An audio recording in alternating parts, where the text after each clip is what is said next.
Hey guys, what's up? My name is Will and I run Williams C-Sharp and Engineering Walkthroughs. In this particular video today, in today's stream, what I would like to do is to continue my series, guys, where in this very chilled format, this very relaxed format of just me streaming, my coding, and kind of me explaining what I'm trying to do, I'm coding Mahjong. I'm coding a version of Mahjong. Little bit of backstory before we get into this. I've always wanted to play Mahjong, right? I've always loved card games. I used to play a lot of tabletop games. Well, I say tabletop games, I used to play a lot of blackjack when I was back in university with my friends. It was such an amazing social experience. I always got hyped when we sat down in our fours or our fives and we're playing blackjack. And Mahjong looks so intriguing. So I've been doing some research into the rules. I made a start on the game. It's all built on UWP. I'm using XAML for the graphics, hence why the title says 2D the easy way, right? I'm not using a high level graphics library like Win2D. I'm not using a low level API like DirectX. I'm literally using what comes out of the box for the Universal Windows project, which is XAML for the user interface, using ASCII for the art, and it's going to be a lot of fun. So, in this particular video, what I would like to do is kind of make a progress on the gameplay loop. And before we get to the main gameplay loop, I want to work on the user interface front, because this is a social game. I want to embody the essence of Mahjong as a social experience.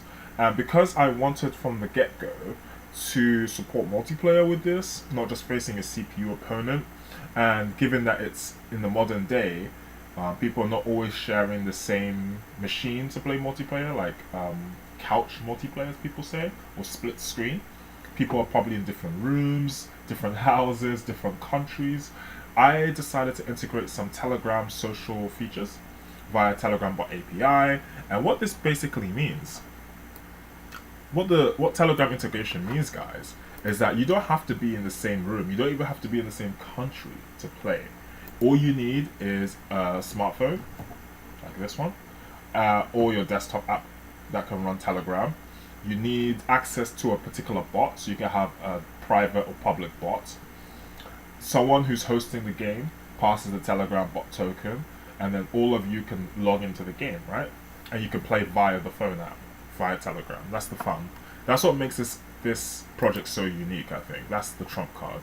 So without much further ado, let's dive straight in, guys. Let's get into this. What I'm going to do, I'm going to hit run. I'm going to show you guys where I got up to. I'm building this application of Visual Studio 2026. I recently upgraded from 2022. In like all of my content since I started this channel, or the majority at least, I've been using like Visual Studio 2022 and earlier versions. But 2026 has impressed me so far. It's a lot faster off the bat, although I am on an underpowered machine, so it might still be quite slow compared to maybe your version of Visual Studio. But compared to what I was going through, I had to endure in 2022, 2026 has impressed me, so I'm quite happy with the IDE, the look and the feel and the vibe of it. The AI integration is kind of neat, even though 2022 has it, but it's just kind of nice to kind of see the streamlined experience here. And it's going to be a chill format, guys. My camera's probably going to get lower in battery, it will, throughout the duration of the stream. So maybe like at the 1 hour mark or so, I'm going to turn off the camera so I can charge my phone, as I'm using my OBS setup with my mobile phone. And we're going to just get into this. Guys, I like streaming at night. I'm in the United Kingdom, the British summertime, GMT +1, guys. And streaming in the night is nice. It is going to 2 a.m, so I guess you could say that wee hours of the morning. But let me know if this is convenient for you guys. Do you like this? Or do you prefer the older setup where I would stream at like British summertime, 11 a.m, around lunchtime, GMT London time. So I'm just buying time for as Visual Studio loads up. Shouldn't take too long now. I'll wait for my UWP session. I'm going to just demonstrate how far I got up to. So far I've only had one session on stream coding Mahjong. This game is actually going to be called Cyber Mahjong. I might change the title, but I like Cyber Mahjong. It's kind of rolls off the tongue and it's quite nice. So how far did I get with my project Cyber Mahjong? So I haven't incorporated the gameplay loop yet, but I really wanted to nail down the Telegram features, the Telegram integration, and I got that working. In fact, I should have Telegram up on the screen. Here we go. So my primary concern was getting the Telegram feature working. So I have like a basic call and response mechanism working with Telegram API, which is neat. So I'm going to demonstrate that. I've been working a little bit off screen, so there's a bit more progress in this particular where I got up to now than my prior video, my prior stream. Because where I got up to is the part where you can speak to a bot, and then the UWP app can pick up who's talking to the bot, i.e. who wants to enter the game. So there was a bit of a bug where I was having like, it kept refreshing how like the same person and like updating the screen like hundreds of times with like willstj with like hundreds of buttons. I fixed that off screen, so we're gonna hopefully be able to see that. Hopefully things are quite smooth with this, with Visual Studio and stuff like that.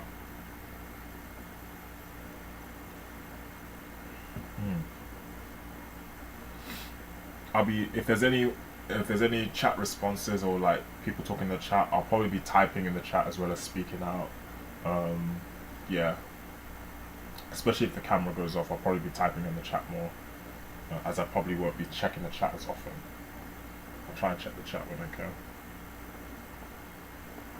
Let's see if I can minimize OBS. Yeah, okay. Alright guys, so I'm just waiting for Visual Studio, it's just warming up. I'm really excited about this project, guys, because the thing is, it's so refreshing to not have to use a graphics library. myself being a developer that, you know, I look into DirectX, you know, I dabble with DirectX before, I use Win2D, CSharp, you know, just using XAML was so fun because it's just like I don't have to think so much. So a lot more of the like in one session I literally got like the overall vibe of the game running. But I've been using AI for the XAML, so I'm gonna just, while Visual Studio loads, I'll go to my AI search. I use Copilot. I'm one of the few people, I'm one of the 11 people who use Copilot. So with AI search, it's pretty cool because I can just generate some XAML markup, and in the space of 1 second, what would have taken me, say, like 10-15 minutes to kind of draft out, AI just spits out XAML in like less than the time it takes me to get up and make a coffee, right? So I've been using XAML to build the front end, and I've been tweaking it a little bit. Gonna probably make some more XAML, generate some more XAML here, probably for the actual gameplay loop. So in the gameplay loop, I want it to be like this: you can play the game and see the game running, like of course the graphics are so bare bones right now, guys, so just this, you know, I'm gonna improve the graphics as we go, but remember, we're using XAML here, we're not using Win2D. So it's just buttons and controls, but we can put effort to make it look good.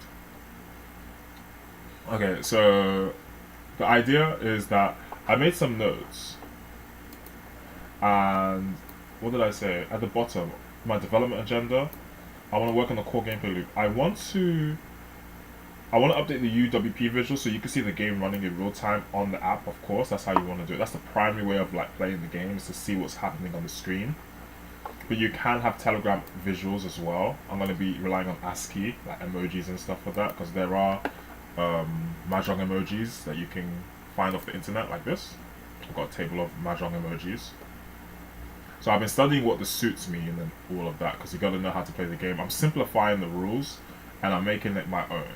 So I still want to capture the essence of and feel of Mahjong, but at the same time, I'm not making it traditional style, and I don't really know the rules too well for the traditional style.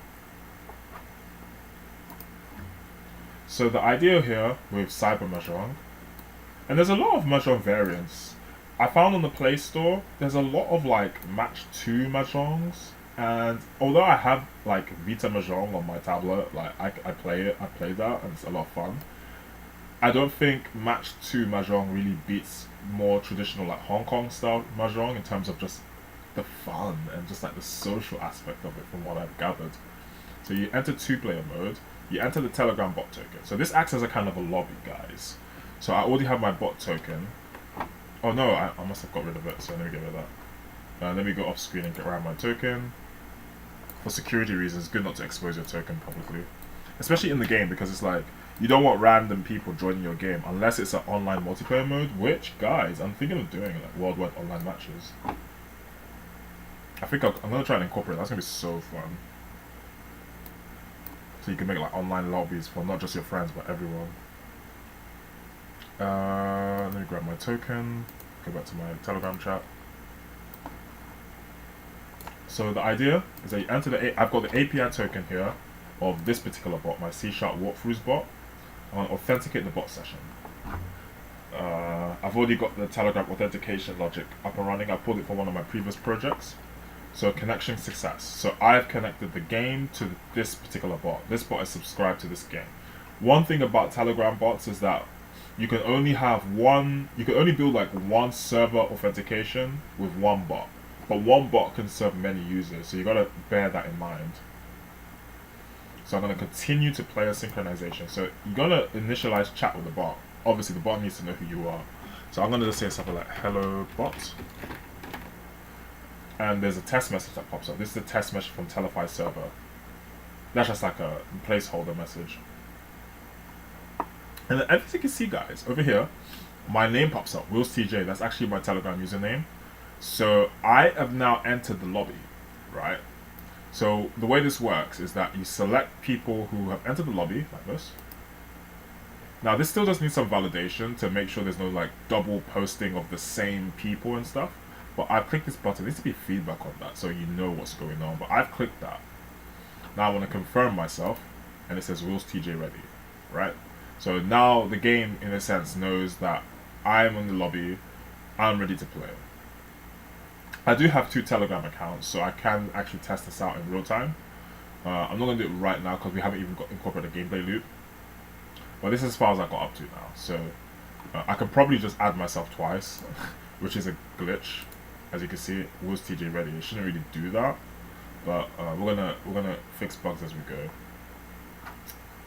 I should make a bug section on my agenda, on my notepad. And yeah, the game doesn't actually start. Well, it does actually kind of do something there. I did it to collapse the UI to actually start the game. But this is as far as I got. And I haven't even built the gameplay loop yet. So that's as far as we got. Let's try and get some visuals on the screen. Let's try and see if we can get up to the gameplay loop today. Alright. Clean the issue.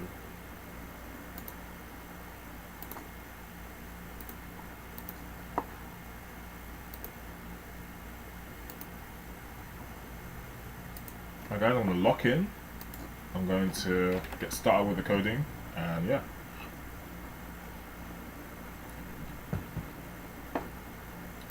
So one thing I've realized is that the way I was approaching this game, Cyber Mahjong, at the start was super simplified, and I kind of want to lean on the traditional setup and the way you deal tiles, like in the Hong Kong style, because I've been doing more practice researching the rules.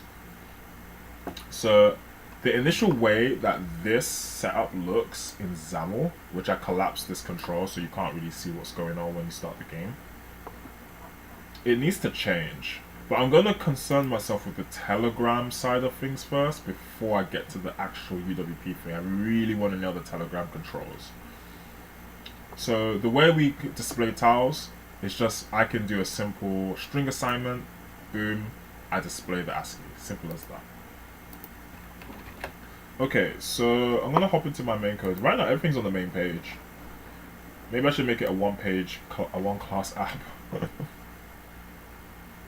I'll probably have another class for like core loop. I'm not really adhering to too much in terms of like class segregation. A lot of things are just like in one class. Obviously, I got my Telegram authentication in a separate class, which makes sense. Where's it going? It's all the Telegram stuff. So the gameplay loop has to be controlled somewhat here, because there are the authentication logic is tied. The authentication logic slash the Telegram bot communications will be tied to the game loop, because that's how you control the game essentially with your phone. Or if you're local in the, I guess if you're local in the room, if you're playing the game on UWP, you can play on the computer as well. So there's a couple ways you can approach it. So what do we want to do, guys? I want it to be that on Telegram, once I hit start game, it starts to deal out the tiles. Now I'm not gonna explain like what the dealing is. There's a really informative video. Hopefully YouTube doesn't flag me for sharing it. I don't think it's a problem. But this video here I found was really useful. I've been watching it to learn Mahjong. I've been spamming this video a lot, and so you can look up how to play the game, how to learn it from this channel. This particular video is really useful for me. I'm not sponsored or affiliated with that channel. I just found that video really helpful. Just have been learning the rules. Alright, let's go. Let's start by just like seeing how displaying tiles looks on Telegram. Let's have the simple things up first with this game before we start getting fancy.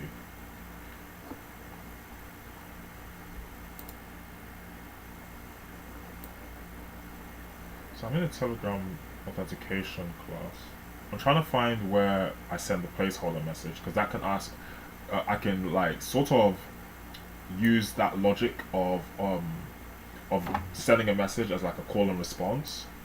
So I think it's here. It might be somewhere. There's a couple places where it happens. Telefy server. I'm gonna change the name because it's not really Telefy. Did it say Telefy server or did it say server before? I can't remember.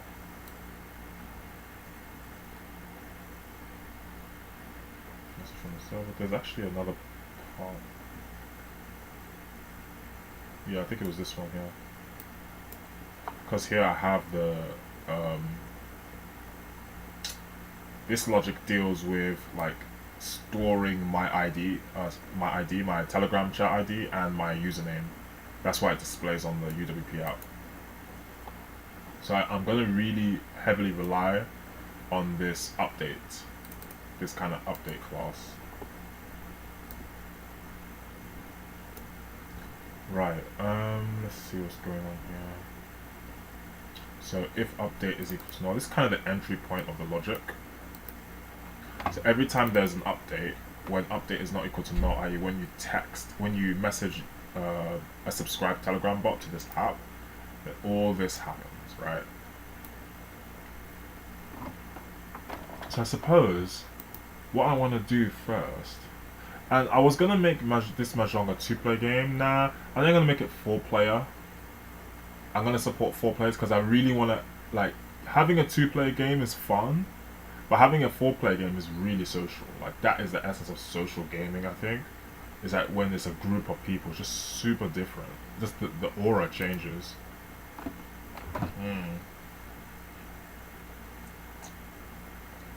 So first things first, let's try and display some tiles on the screen on Telegram. But I only want that to happen when the game initializes. So I'm going to be heavily relying on flags, guys, for now. So Boolean flags are going to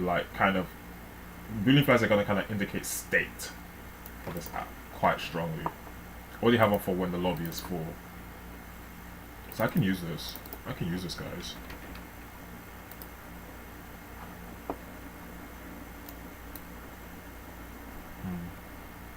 Keep slowing down Visual Studio, it's really annoying. I've done something wrong. I moved something. Okay. So lobby 4. This goes to true once 2 players have entered the room. I'm gonna change it to 4. But I want the game to support 2 players still. And maybe for testing purposes, I'll keep it 2 because I've only got 2 Telegram accounts. I need to accommodate for 4 players as well. Like 2 to 4 players, think of it that way. Maybe 2 or 4 players, maybe something like that. I'm not sure about Mahjong with 3 players. I'm not seeing 3-player Mahjong.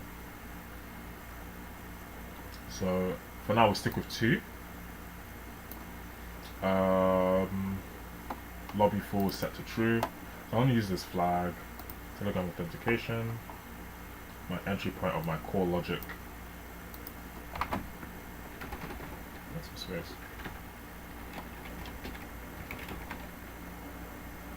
I can statically access my flag, so I don't have to pass my main page instance around and stuff like that.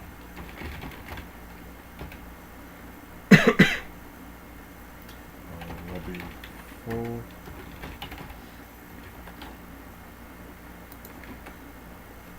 So if the lobby is full, then I want to start my gameplay loop. So I guess at this point, an update needs to trigger this. Obviously, I can do it from the point of view of the game, but this is an event-driven architecture in a sense that when the Telegram chat is updated, then the Telegram logic in the UWP side fires up. So it's an event-driven architecture. We need to bear that in mind. This Telegram doesn't have a gameplay loop like as a UWP game will have. We can introduce polling, like state calling with polling and stuff, but for now we're going to stick to what's working. So I want to send a message first, because this at the Telegram side we got to really keep up with things too. So we got to make sure that the player knows that the lobby is ready. So we're going to send a message.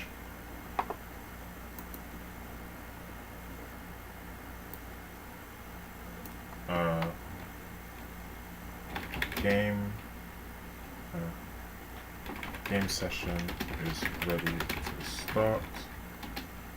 I don't know how to do inline buttons yet with the API, admittedly, I don't know. I know with the Telegram API, there's a way you can use buttons. Like I was looking at these kind of buttons, I want to use it, because then it's like, you don't have to always type out. I don't want that, yeah, it would be really useful, very convenient to use inline buttons. I should look into that. For now, I'll just stick with text, just normal updates. Game sessions ready to start, I should say on the Telegram session.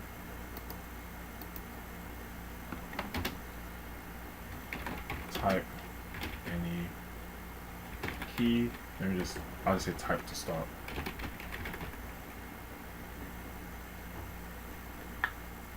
Maybe I'll validate it so it's like you have to type in the word start or something like that, just in case. I can do it with a simple if check for that.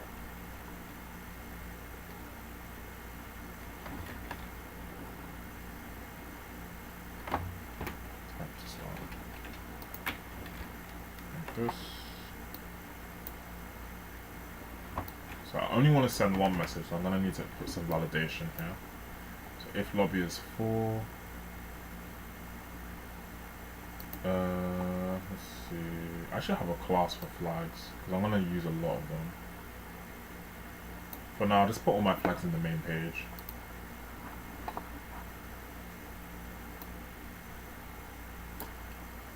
And so I'll make a little bit of a segregation here.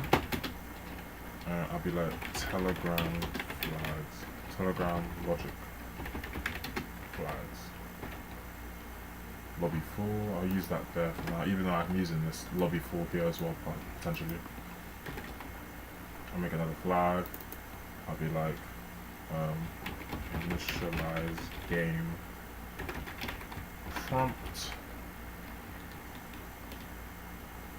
is false. But then initialize game prompt, so prompting a user on Telegram to start a game, should be set to true.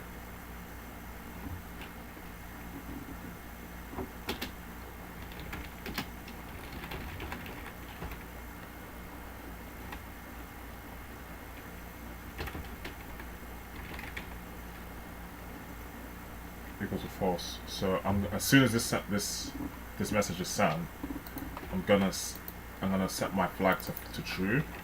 So it's initialization logic. So with initialization logic, it means logic that only fires once at the start, right? So now that my prompt is gonna be set to true, I won't be like double posting.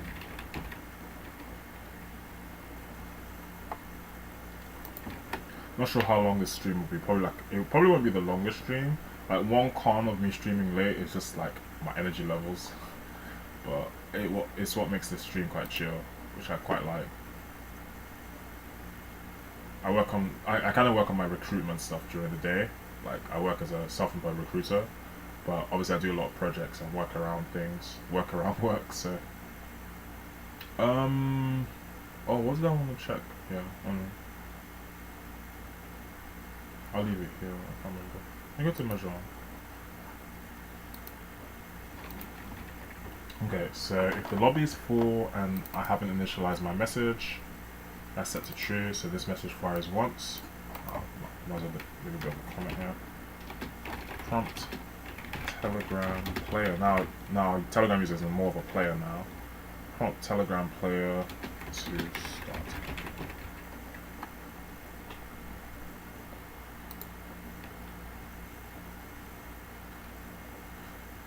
So at this point, I'm going to actually ask a connected player to type the word start, because then I can use the string start as a test. Not a test, I can use the string start as a predicate, as a conditional, right?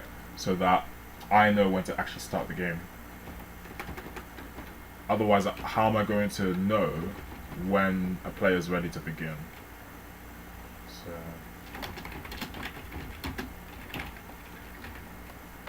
just lowercase start. Actually, lowercase, uppercase doesn't matter.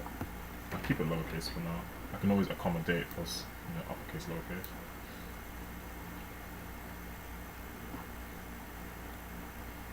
Right, sweet.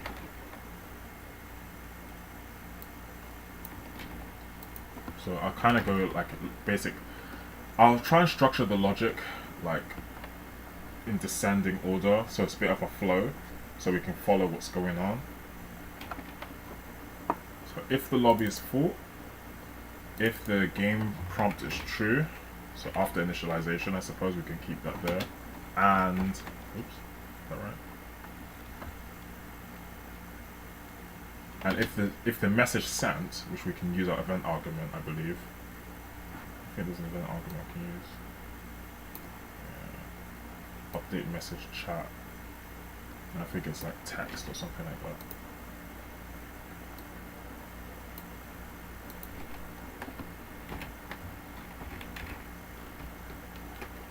Update message text, is it? Text. Right now it's lowercase. So if a player connected to our lobby types start, then I want to start core gameplay loop.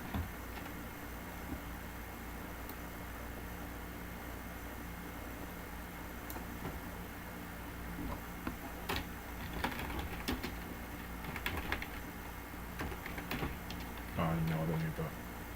I'm just repeating my command. Oops, I did something.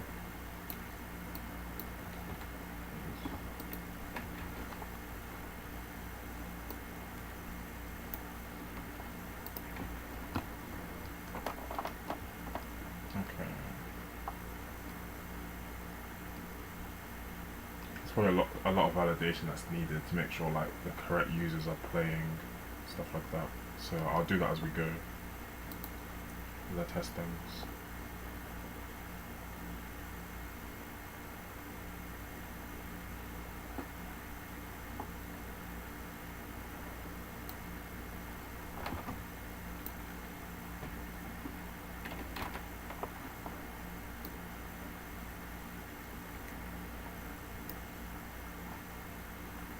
So I'll probably have another flag that's just like game start or game session active or something like that.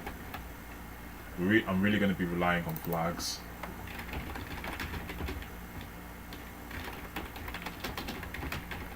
Flags are going to help so much, I reckon.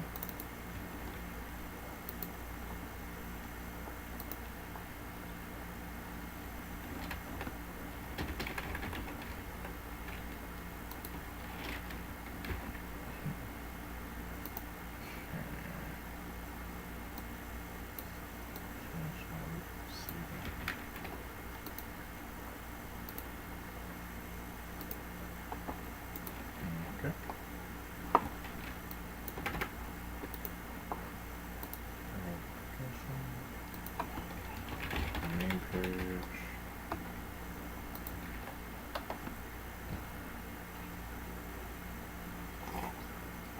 So my program clock, I'm gonna check this flag to be true. When my game session active flag is true, then I can start rendering the game, like the game table.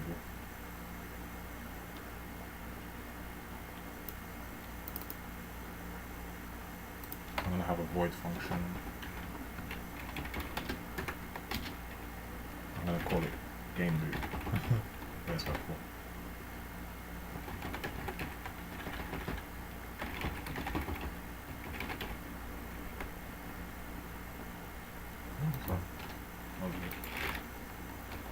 So what's my core gameplay loop? So first one, some validation.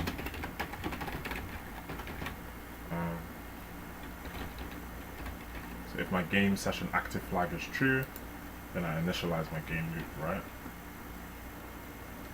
So first things first, what I want to do is just display some tiles on Telegram side of things. So again, I'm not really going to explain too much with how the setup of Mahjong is, according to the extent of my knowledge. But I'm going to just go straight, assuming you guys already have a working knowledge of Mahjong in the respect of like how I'm going to set up and deal with the tiles. But I am taking liberties, so I shall maybe explain things too.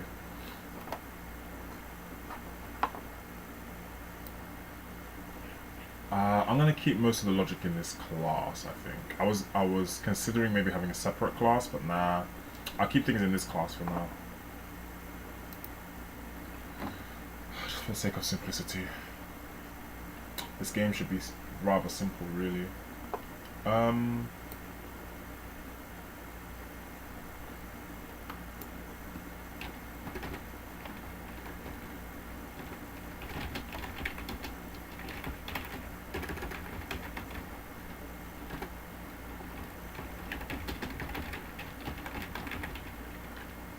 I think I use a dictionary.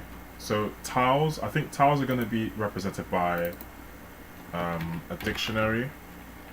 Or tiles are going to be stored in a dictionary. So if you know what a dictionary is, like a list that holds two components, two types, two data types. So I can have, let me see, string will represent the actual ASCII of my Mahjong tile. That'll be the value, and the key might be an int. The thing about keys is that keys have to be unique. You can't have like two keys that are like in like 0, 0, 0, 1, 1. It has to be like 0, 1, 2, 3, 4, 5, 6, 7, 8, 9, 10. You can't repeat the same keys, but strings and the values can be the same. So different keys can have the same values, but different keys can't have the same key, if that makes sense. I'll go for int to start to make things simple. I'll take tiles. New dictionary. I'll just populate it later. Oh my gosh, it's so cool how it knows. I'm not gonna initialize it like this. It's so confusing to read. The way that AI just suggested.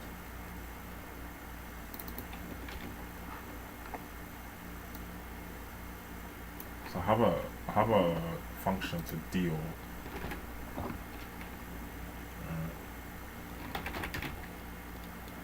I don't know what we're doing. It's not constructor. To deal tiles and stuff.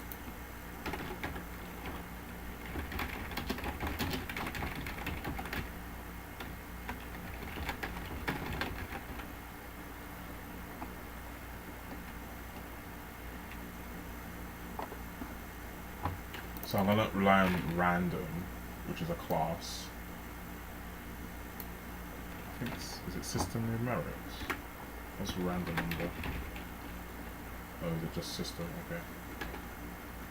RNG.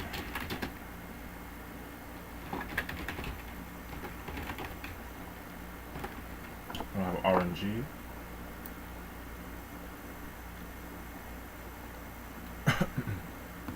So I'm gonna generate tiles. So, okay, sweet. Go back to I'm gonna refer to my Mahjong ASCII. So these are all the tiles that you get all the kind of unique tiles in Mahjong. Oh my gosh, why is it going so slow?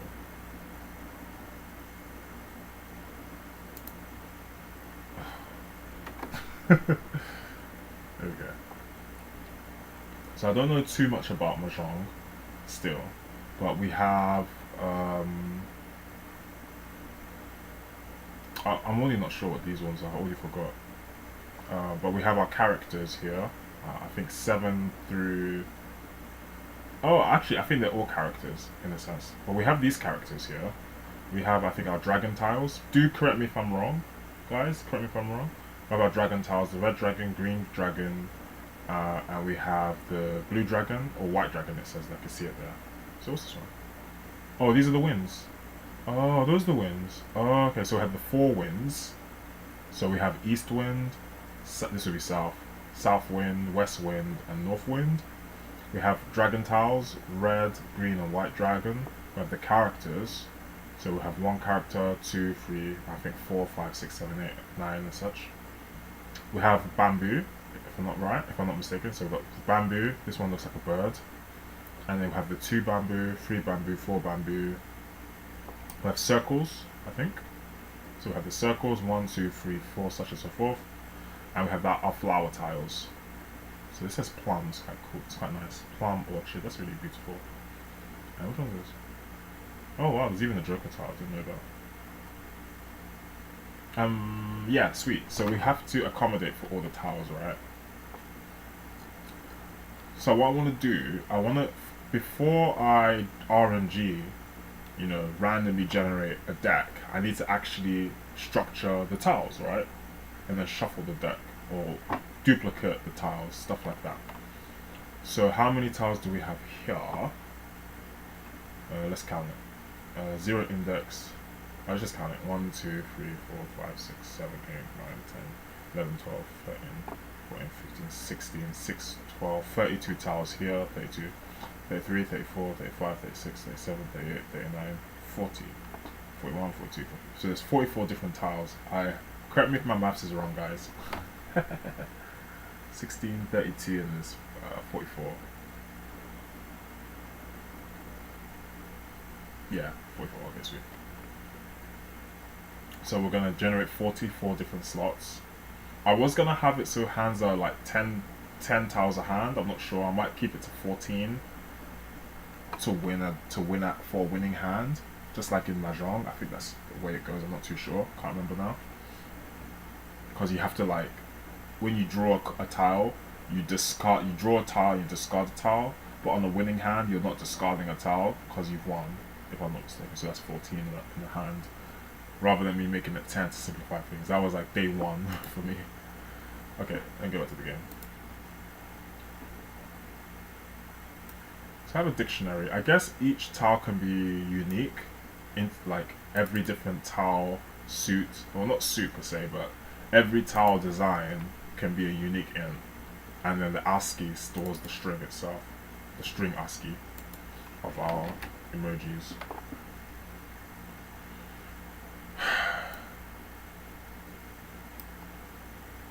So before we even deal tiles, we need to generate our deck, like I said.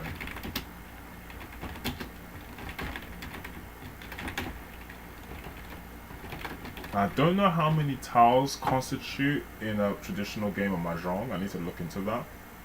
How many tiles and how many of each suit are in a tile? I don't know. I need to do the research. I'll ask AI search probably.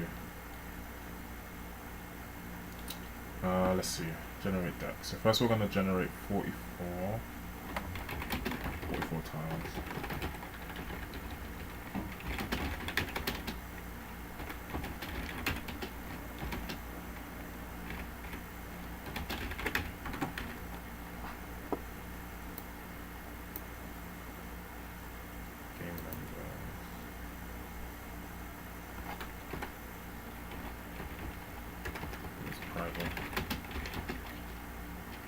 Max tile pieces.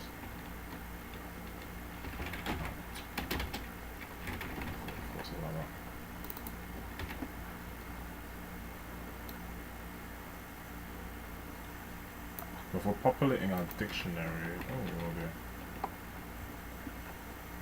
We need to add the strings as well, so this might be a little tricky. Somewhere we need to populate the strings in hardcode. That's fine, I'll just make a list for that. I mean, I don't have to use a dictionary. I can use a list and just rely on the indexing of the list, but I don't know, I feel like using a dictionary makes sense. I'll see how it goes. So I'm storing the ASCIIs in a list anyway. I mean, what's the point? Somewhere down the line I have to hardcode the pieces, right? So let me see how this works.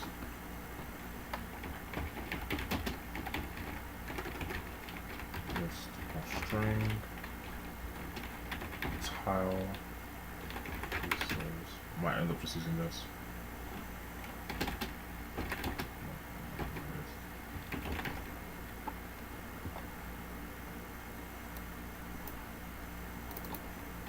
I'll probably end up using the list open my dictionary. This is my hot chocolate.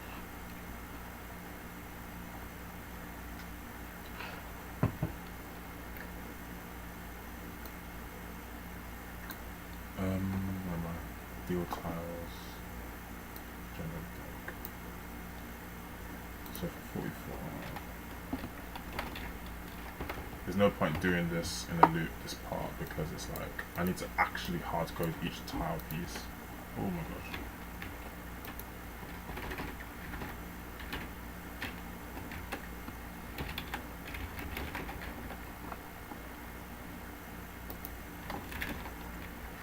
Okay, I'm gonna have to like split screen a little bit. So these are ASCII. Oh my gosh. Yeah, there's links there as well. There's a link logic. I'll copy that.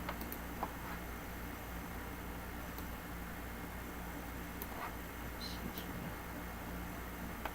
it's easier to see. Because I'm relying on using ASCII because I'm using XAML for the graphics. I actually literally need the ASCII of each tile. And obviously, for Western audience, like Mahjong tiles are foreign. So I was considering using playing cards,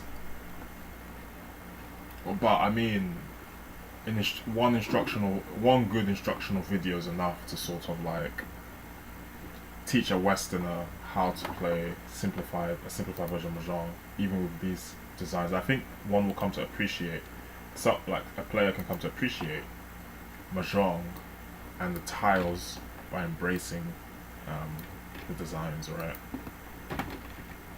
So this is quite tedious in a sense. I'm just copying 44 times. I'm trying not to get the link pop up. Probably a quicker way to do this, but I have to do it now. Don't mind just doing this.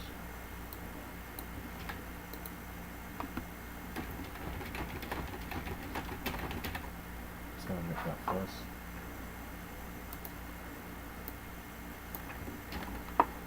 I don't do this in the wrong order.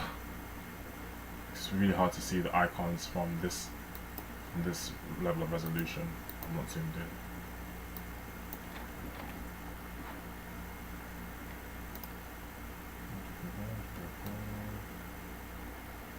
I'm going to the dragons here. Red dragon. Green dragon. Oh my god.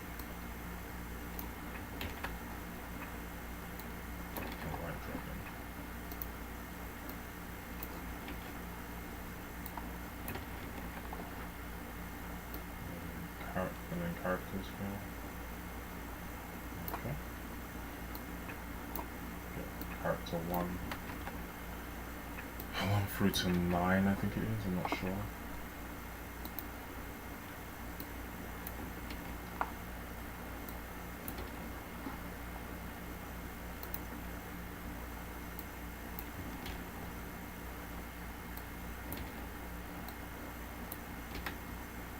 And I'll put comments on each of the tiles, I think, so I'll know which is which.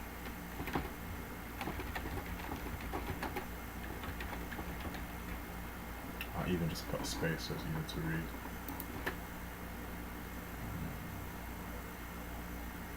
Wind tiles, dragon tiles, and character tiles.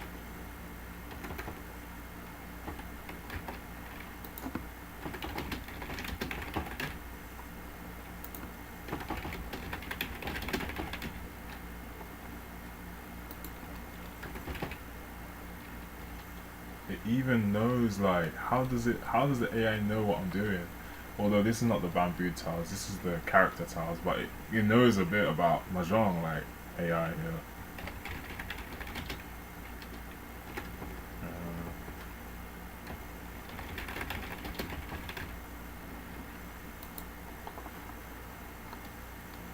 So where did I stop? Actually, 1, 2, is that 3? I think I stopped at. It's hard to read. Yeah, I copied this one. If I got it right.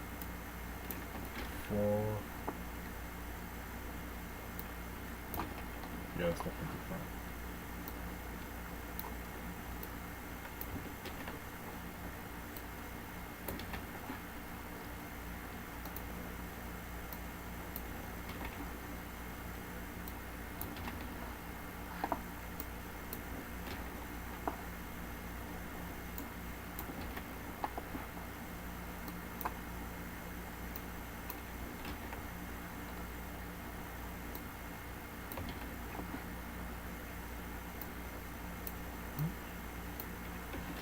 First row. Oh man. Okay, off to the bamboo tiles. Just copy these for speed.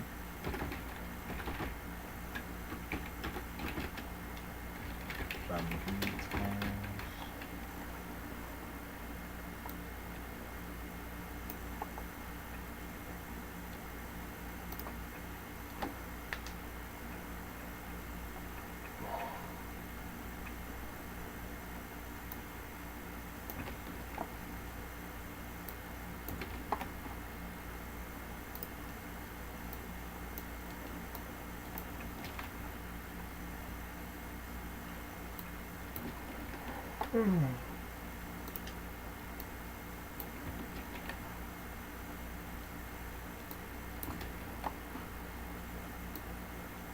I'll grind on this session for like maybe an hour or so before I cut the stream. I don't even know what the clock is saying. It's probably like 30 minutes. Just grind for like an hour or so.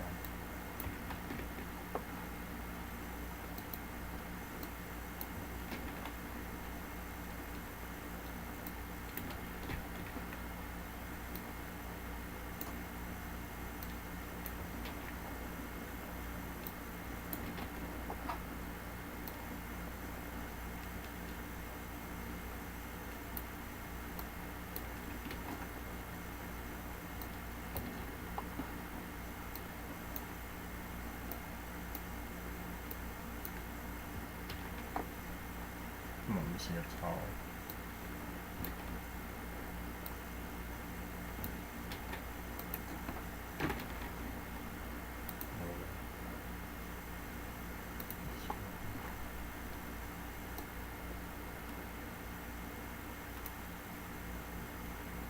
Okay, now it's the circles.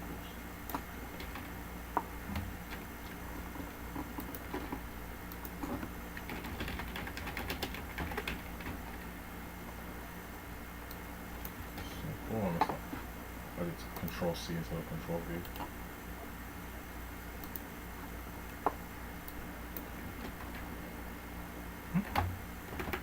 That's strange.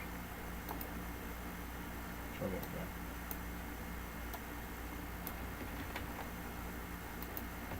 That's better.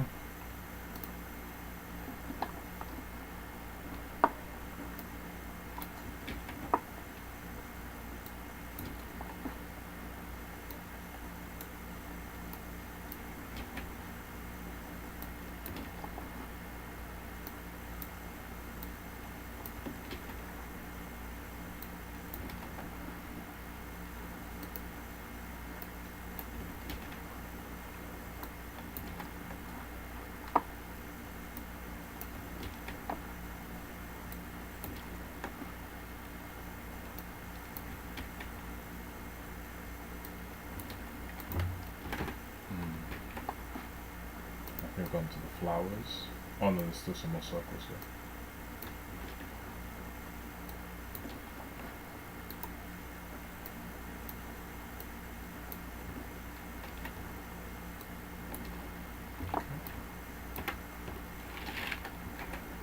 Now off to the flower tiles.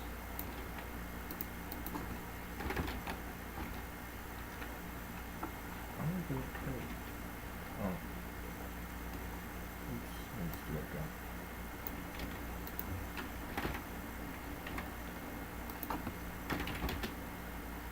Even though it's flower tiles, AI already guessed that I wanted to make flower tiles. Very interesting, man. That, like, my program understands, AI understands that I'm trying to code Mahjong and it knows the tiles I want. Like, that's pretty, it's borderline scary, man.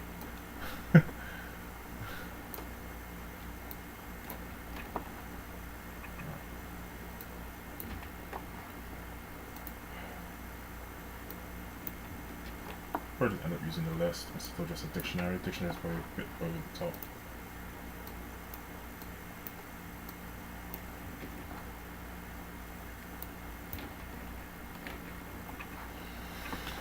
I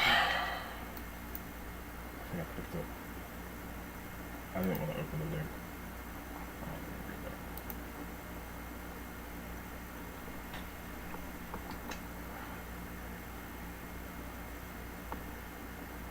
Each tile is like a link to the same article.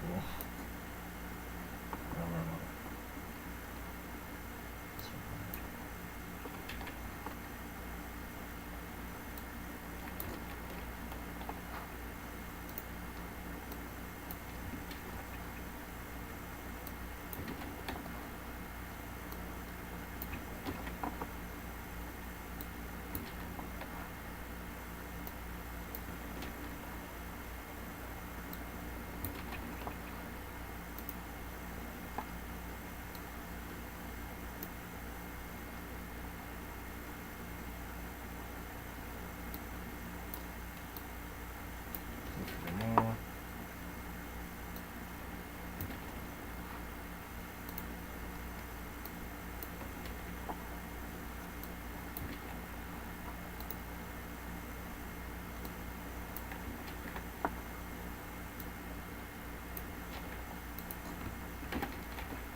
Hopefully I didn't miss any tiles or didn't duplicate any tiles.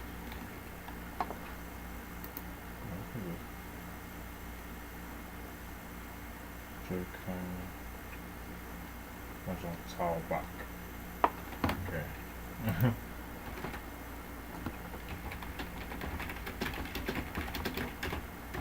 That's a black tile. I'm not sure what these two do actually, I need to look into it. Okay, I've got my pieces stored, generate deck. So I'm not going to use this. I'm going to stick with my list.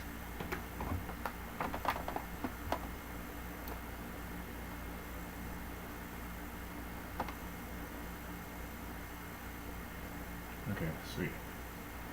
So now that we have our deck sorted, my gosh, yeah, I'm going to just do a test run. I'm going to deal out 14 cards.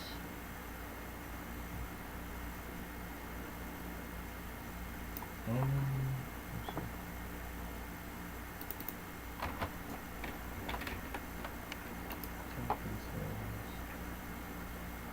Core gameplay logic again will be my program class.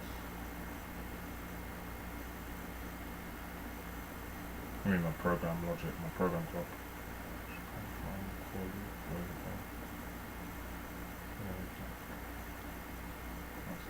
Game loop.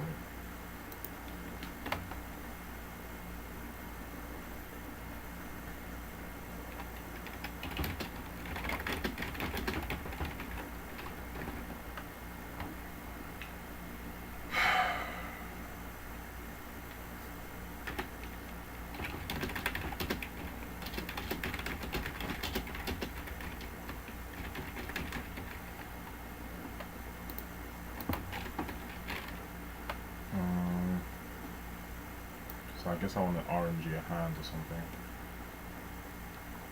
So player one hand.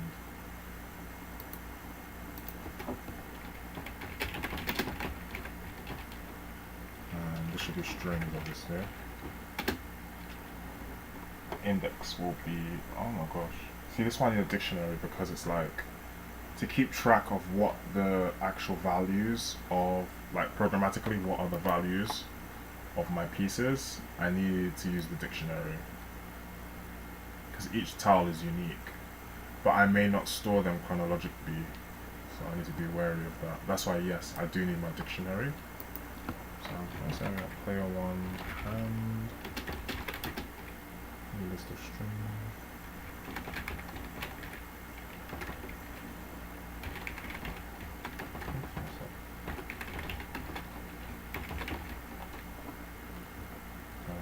Yeah, player two hand. I take player two hand.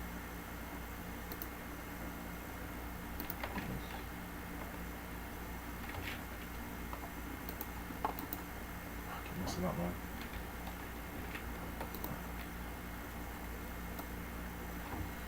Okay, so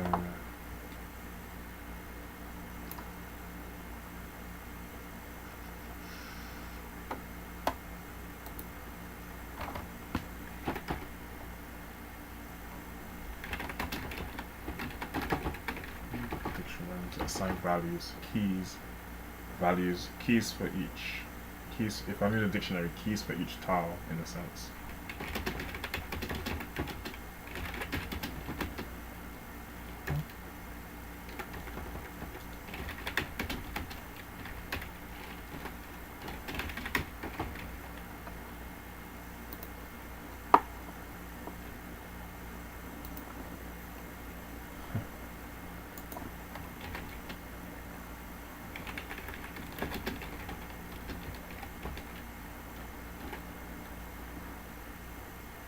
Hey there, Wolf.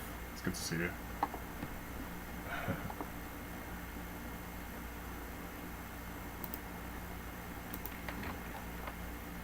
Okay, so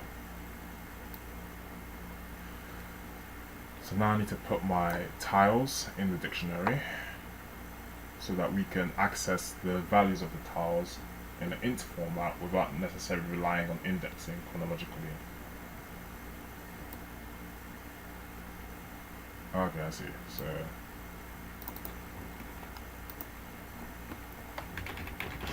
I need to populate my dictionary. Oh, what's the name of my dictionary? Tiles, and then my list is tile pieces.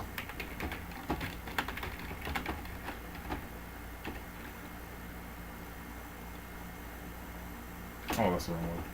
Should be tile. So the key will be index, and I add my tiles. Oh my gosh, how's this gonna work? I don't need. I have to do it individually again.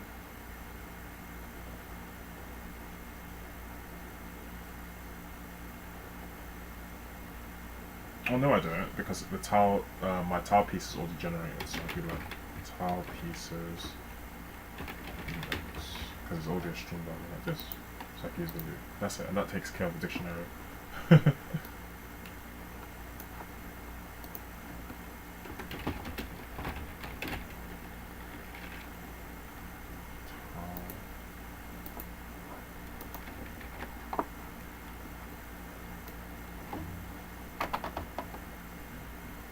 Now I've populated my dictionary, let me see. Make sure I'm calling this function generate duck.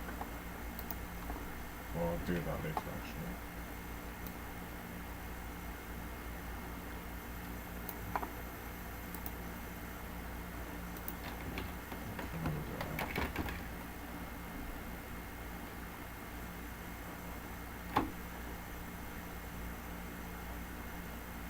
Generate duck.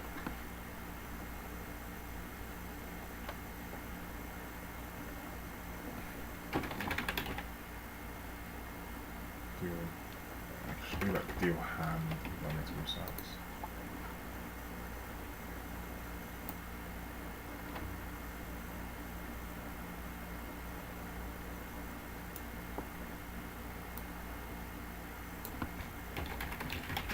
Deal player one hand. So I've got random number generation. Let's see now.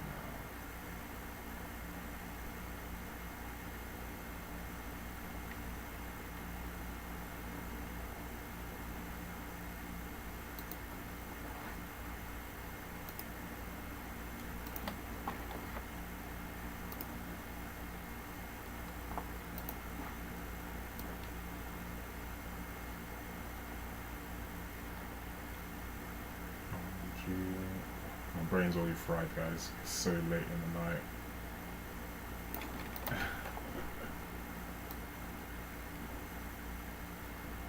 I guess we're looking at the dictionary. I'm not gonna get confused. So we need random tiles. Oh, my brain's fried already. Oh my gosh. No, I'm good, I'm not fried. Just a little tired.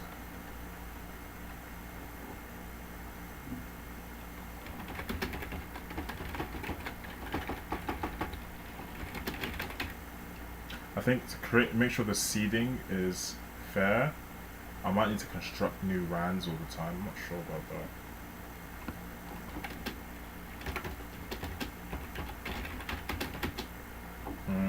Index. And there's 14.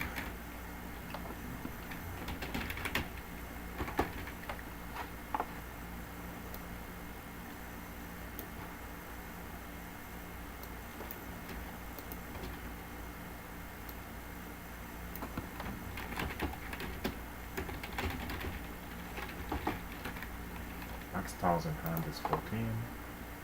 If I'm not mistaken, I'll have to check.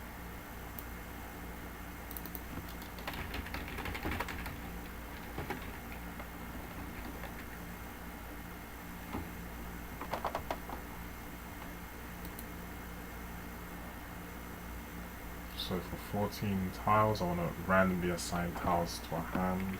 But really, the way it works with Mahjong is that hands are dealt from the walls. So obviously you have like 4 walls, and then you take oh my gosh, you take the tiles from the wall.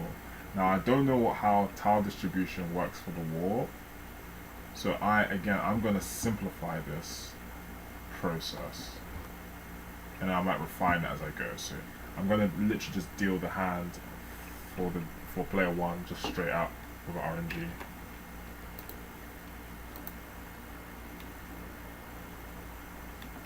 Oh my gosh.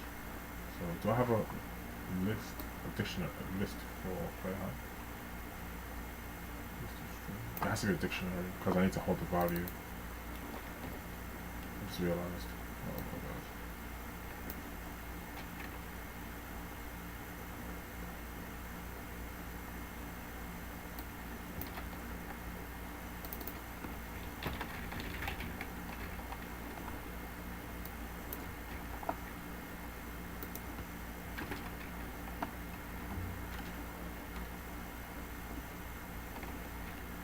That's not making sense. What did I just overwrite? Tiles.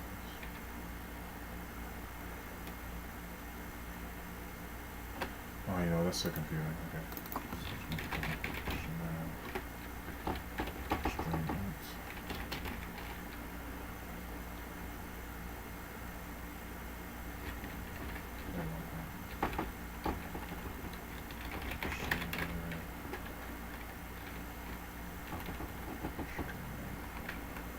Should be int string.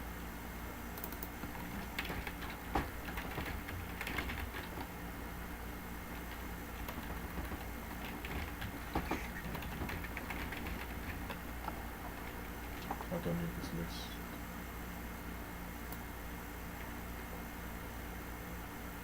Oh, I better be careful though.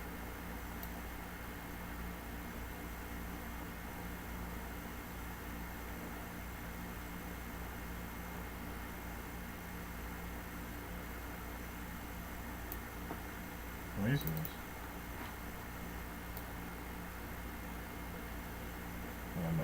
sweet.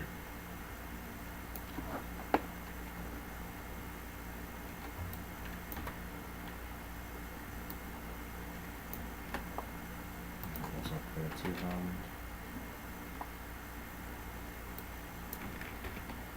Move my list at the bottom.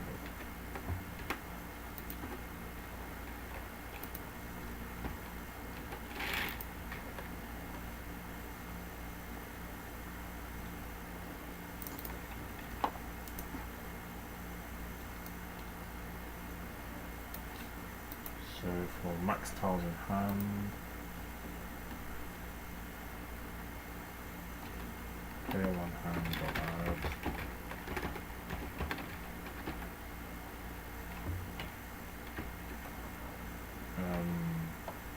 It would be the dictionary of tile RNG'd. So it'd be like tiles key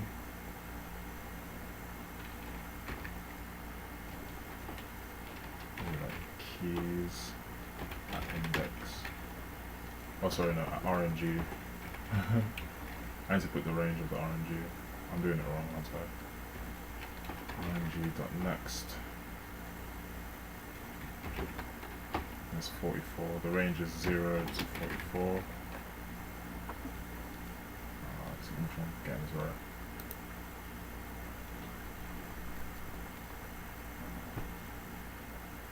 Can I not index a dictionary?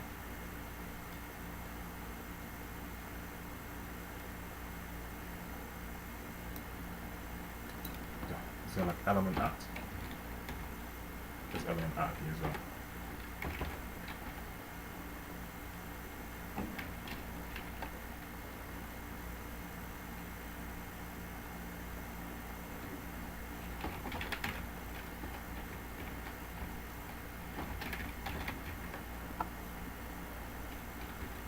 Takes care of the key, and then the value will be quite similar. So I need the RNG. It needs to be the same.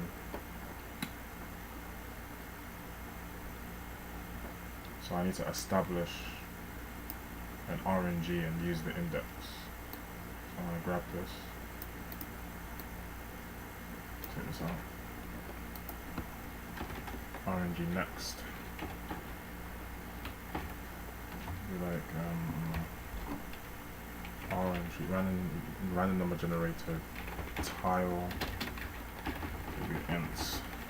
I need to use this tile number twice. I don't want to generate, and I don't want the key and value to be different. That won't make sense. So I generate, say, like tile 10. So element at 10. For the key and the value. I guess you only have to write it once. Wait, hold on. Oh no, you have to add it twice because it's the add function.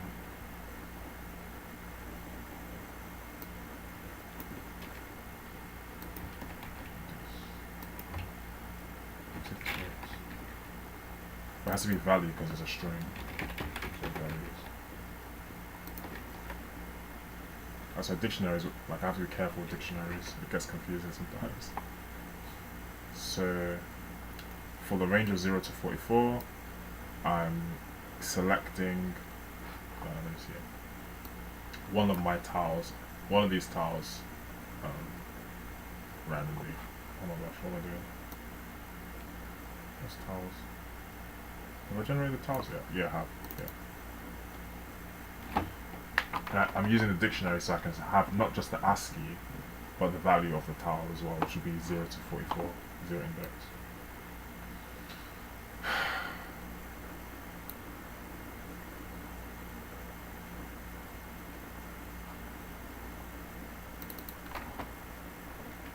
Something like that.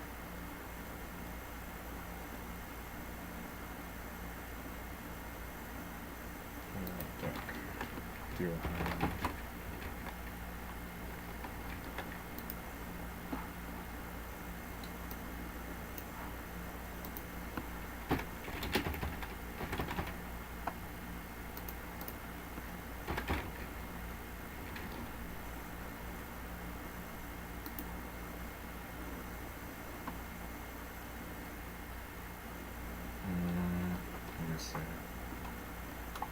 This has to be initialization code. So I need a flag.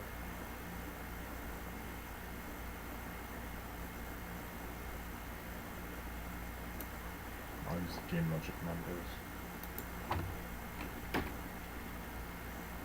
I have two. I have game logic members and game members. Same thing.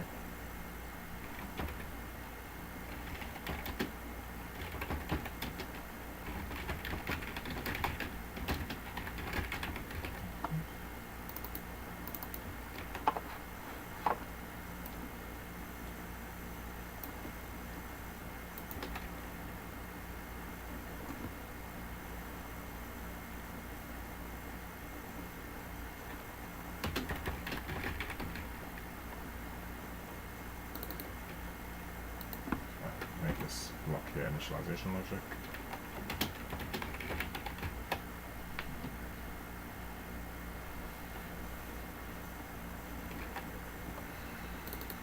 And when initialize hands is true, I want to display the hand on Telegram.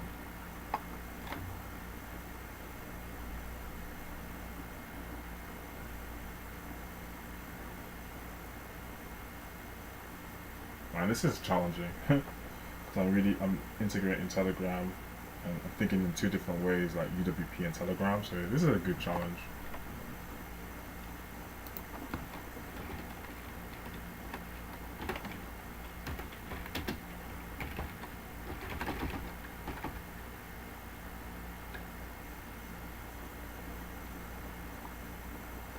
Main page.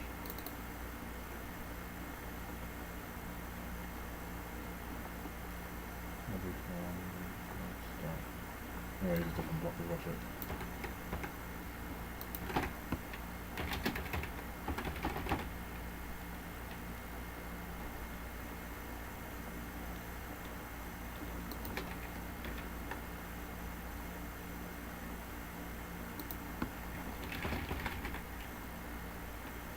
So I'm kind of polling the state of my game at this point.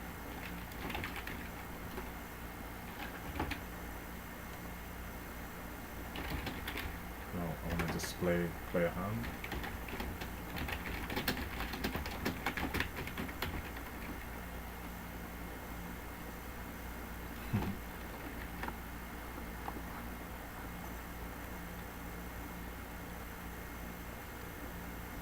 I can use this.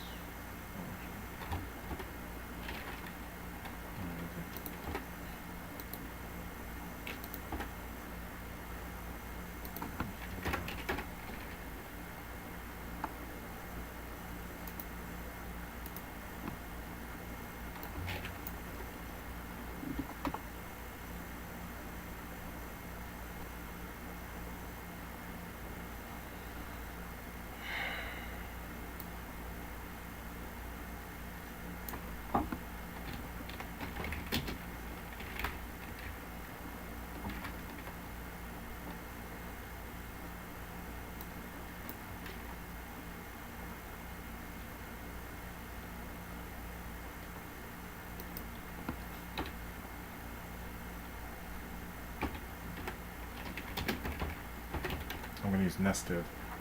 I'm going to use nested preconditioning because I want to segregate conditions within this scope. So I'm going to have to, use nesting here.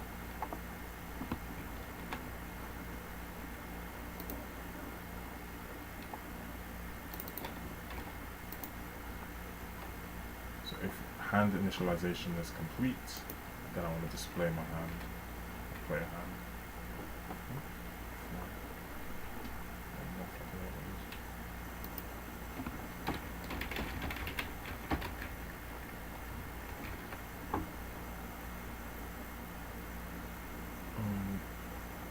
Oh, it's not started.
going to be by hand.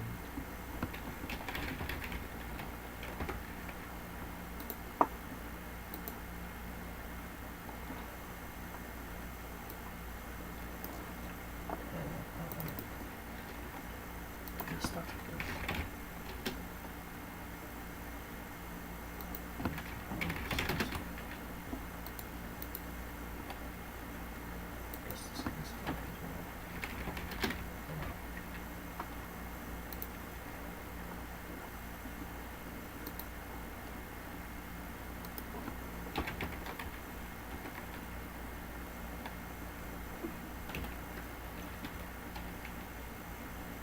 So it's a dictionary.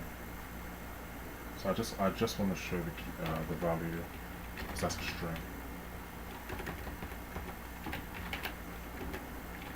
The underlying backend is not really important to display. And an app and user index. So I need a for loop.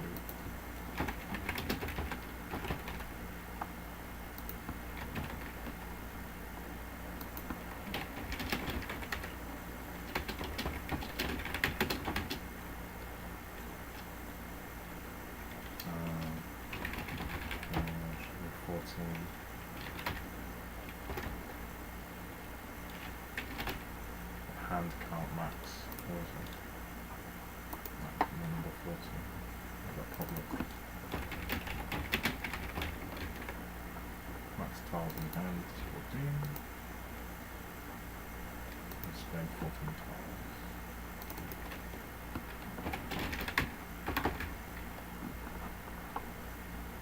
Wow guys, I don't know how it's gonna look. There's only so much I can do with like ASCII emojis for graphics, like.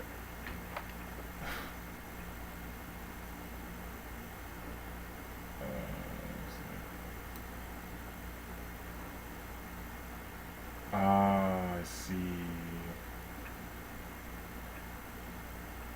It needs to be one message to send. Oh, okay. No, it's better if it's one message.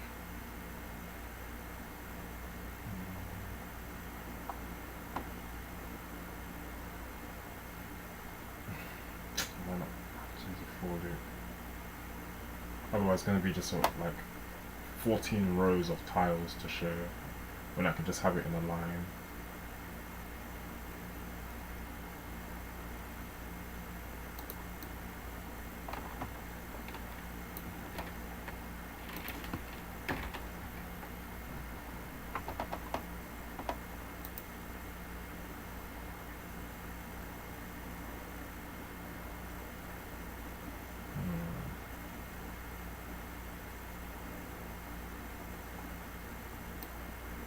Keep it like this for now because it's easy to read, and then I can format the text in the next bit.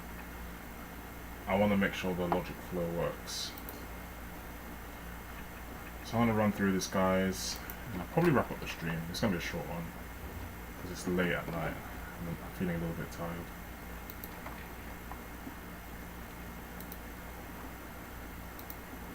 Hopefully the logic flow one-shots that would be really cool.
just waiting for you to repeat.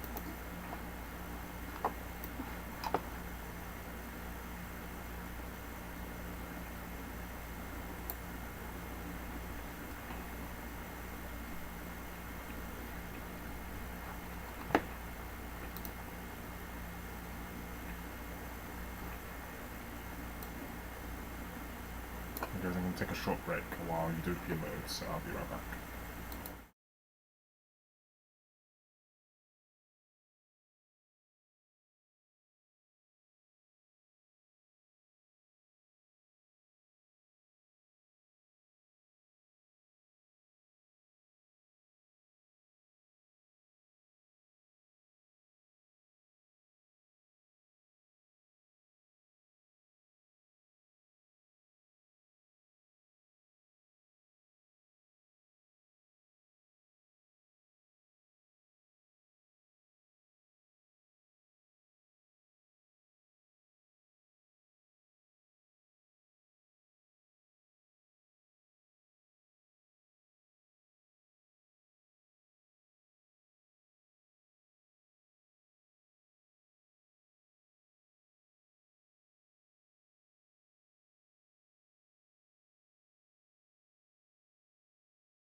Okay, I'm back, guys. So, I'm gonna run through this debug session just once, I think, regardless. And yeah, I'm gonna end the stream. I'm tired.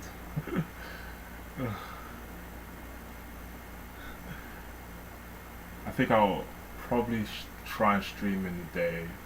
I think now that I consider, because I can stream at night, but it's just harder for me. So I would aim to stream during the day when I do. So now I'm waiting for you to repeat a load.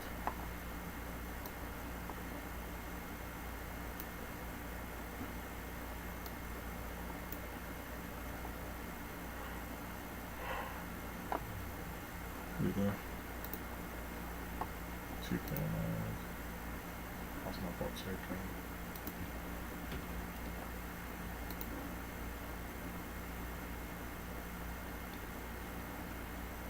Let's see if this works for us anyway. I have no idea.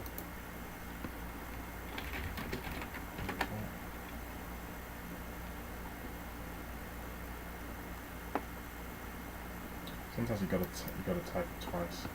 Otherwise, maybe validation failed. Here we go. Okay, hopefully things update on the left.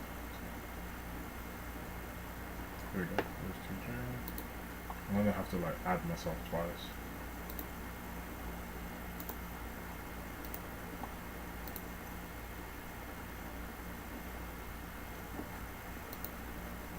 Nothing's happening. I didn't get update message either. Let me try something. Game session is ready to start. Type start to begin game. I need to stop sending this message. And this should send automatically as well. I have to make sure this sends automatically. I need to fire that to send automatically. But it's all update based. So it's always, it's like an echo, isn't it? So this only fires when there's an update right now. The way I've designed it, it's not polling it. But you can do it so it's polling. You just got to design the architecture a little different. So I'm going to write start. Okay, looks like we hit an exception. Supposed to do my dictionary. I'm so sure.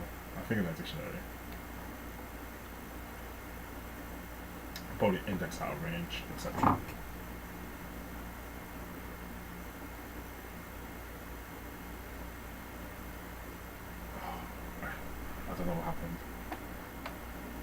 happened. When it comes here, it's like you just don't know.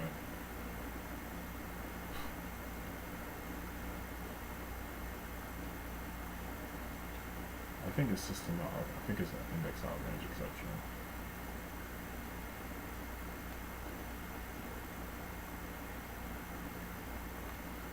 Or it's message. Maybe it's to do with my text. I don't know what that means. I'll just do this kind of frozen away.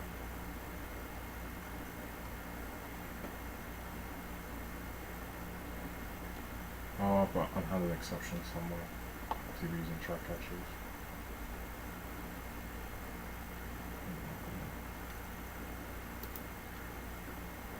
I need to be using try catches in my Telegram authentication logic class.